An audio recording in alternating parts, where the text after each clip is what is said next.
OG's dominant victory, VLT's first match with Eccles and Doma, and the rise from the ashes of True Rippers. South Asian Valorant finally made its comeback on the 18th of March, and it was honestly worth the wait. Week after week of Valorant action, especially it being on LAN for the next 3 months, is an exciting aspect which we were all desperate for. Having laid the groundwork, Nodwin has taken us to a flying start, and I'm here to cover it all. Here's what I learned from the VCL South Asia Week 1, followed by my Week 1 power rankings. First up, OG versus Lethal. When Nodwin first announced the participating teams, I knew Lethal were already massively understaffed, having some players who definitely had firepower, but unfortunately, most of the experience is in CSGO.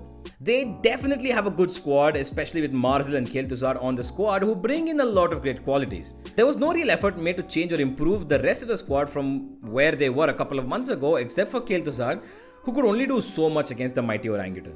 OG's revamp of getting the insanely powerful Aziz from Southport Esports was a masterful move, and it was shown why in his debut.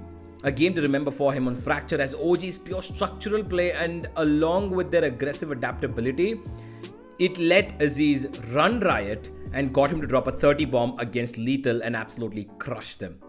He was getting kills he shouldn't even be able to think about getting, both on attack and on defense, while the rest of OG just continued to support him and let him do his thing. Tesseract and Levi too were really on their best with their crisp aim and utility usage as well. OG were looking really good as a set of 5, especially even though RVK, their flex talisman, was unavailable for this match. And the youngster Levi had to fill in and did not make us feel RVK's absence. A 13-1 and 13-4 win shows us their dominance, which can only grow with RVK coming back. VLT versus God's Reign. Since the minute we saw Eccles and Doma joining VLT's Excali, Helef and Deathmaker, everyone etched VLT as the super team because of their sheer experience the squad has. The team does have firepower, yes, but a team can only play well if every member understands the other and communicates well. And VLT might need a little time for that. God's Reign themselves too pulled out many boundaries coming into the VCL, getting Autumn and Tix onto their roster, who are really seasoned in their art. Put them alongside the talented Vibhor, Hoax and Ember, and you have a youthful squad mixed with experience across regions. It was a really close matchup between the two, and you could see that both teams had done their homework pretty well, but I guess a lot of people were wishing for better from Velocity, in particular because of their roster. Let's have a look at the match. VLT started off really strong on their map of Haven, and Deathmaker was on a roll with his team close on his trail. GDR needed a bit of time to settle in, as they too had moments of brilliance in the first half, but not good enough in the first few rounds.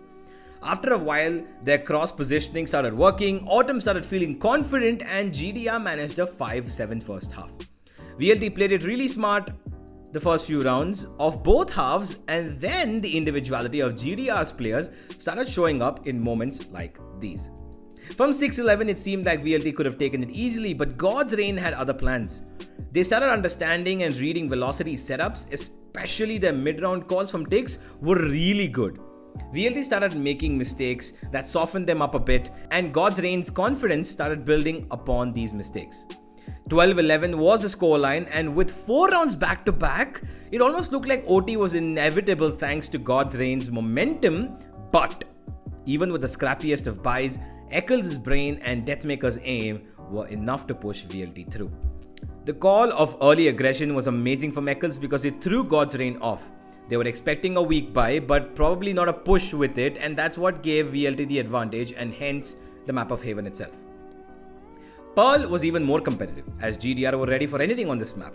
The first half was as close as it could get, but GDR were able to win the first half with the smallest margin of 7-5. They even managed to go up 9-6, but unfortunately for them, VLT found their groove after a little getting used to. They started exploiting nooks and corners, and Eccles, Doma and Deathmaker were monsters. They brought themselves up back to 11-11, where things were getting really heated up, and VLT made a wish. They started sticking together on their attack and found timings to exploit and made sure everyone was involved in every fight. They won the game 13-11 and the series 2-0, but it almost felt like a fully stretched 3-map BO3. Velocity were definitely expected by a lot of fans to win with a better scoreline against God's Reign, but a lot of people may have underestimated God's Reign and what they can do. They've got a great squad and definitely a top 3 squad in their group. VLT might have won this fight, but they've got even more opponents coming where they will have to learn to adapt better. Both GDR and VLT need time to settle in their squads in a good place, and after that, they might just work wonders. Militant versus True Rippers. Militant Esports have a great set of players with the likes of Rio, Knight Rider, Badman, Bad Love, and the young blood Venka. But unfortunately, they couldn't stand up to the might of True Rippers, who have made their comeback into the South Asian Valorant scene with a bang. Having Disrupt and RU joined a really experienced core of Pixel, Sensei, and Wimp gave True Rippers a huge boost in terms of competitive spirit. They have a flex in the form of Sensei, who is also a cracked aimer, a strong IGL in Wimp, and with Disrupt's insane confidence to kill whomever he peaks, along with the game sense of Pixel and RU, makes this team definitely one to watch. Militant, on the other hand, whilst they have great individuals, unfortunately, team roles seem to have been a bit of a discussion point. 2 IGLs in the form of Badman and Rio, Knight Rider having to shift to a sentinel role, having been an AWPer most of his career as a Jet or Chamber main, because Venka is now the duelist main, will definitely take some getting used to, and it needs a settling in period, not just for him, but for the team around him as well. While the first half of Ascent was as competitive as it could be, True Rippers' defense could just not be breached by the MLT camp. It almost seemed impossible. Knight Rider tried his best, but unfortunately, even with his individual skill, he couldn't keep up with a full team performance of True Rippers. They were really proactive with their defense, pushing and punishing and playing to their best qualities, one of their main ones being Disrupt's ability to just take fights unfazed and the support he received to take them. They finished Ascent 13-7 with a dominant second half, showing us the results of their team practice and understanding each other. Everyone performed to their best and contributed. On Haven, which was MLT's map pick, the home team was looking strong initially. They started off well, but yet again it was that second half where True Rippers thrived. Sensei and Disrupt were putting up a showcase alongside Venka and Rio, and it was a treat to watch, but unfortunately, it was a 3v5 in the final round that crushed the debut. Then maybe they're definitely going to get something done with this flank. Still, it's a 3-on-5 situation, definitely doable. It's been pulled off a lot of times, and Wimp, oh my god, Wimp and RG. This duo is too deadly. Disrupt as well, still there on the site. Stun to follow it up, nothing much can be done. It's a 2-on-2 situation. And RU now is going to be the last man left. One enemy remaining. What? What? Both these teams genuinely have great potential, but in my opinion, True Rippers are a better team with overall team sync.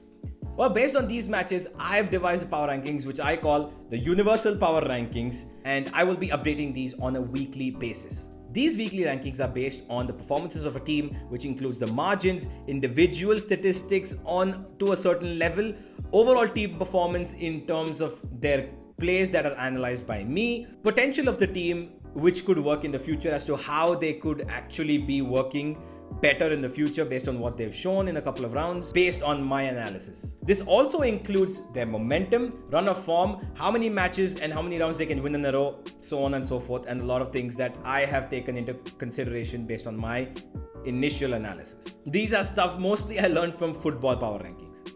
But you all gotta know, these are my power rankings and these are my opinions, and they necessarily might not match yours, which is completely okay because I would love to know yours as well. And these will keep changing in the upcoming weeks. So here is my true power rankings week 1. OG is sitting number 1 at the end of week 1, having the most competitively dominant performance, followed by VLT and True Rippers both on number 2. The reason I've kept them both on number 2 and not one below the other is because I believe that both of them had a very similar week, if not True Rippers having a better weekend, and hence they both on number 2. I would like to put God's Reign on 4th, having kept both maps that they played against VLT, a giant like them, to as closely matched as possible with 13-11 scorelines. I would follow that up with MLT coming in on 5th and Lethal being placed a little bit more lower on the table.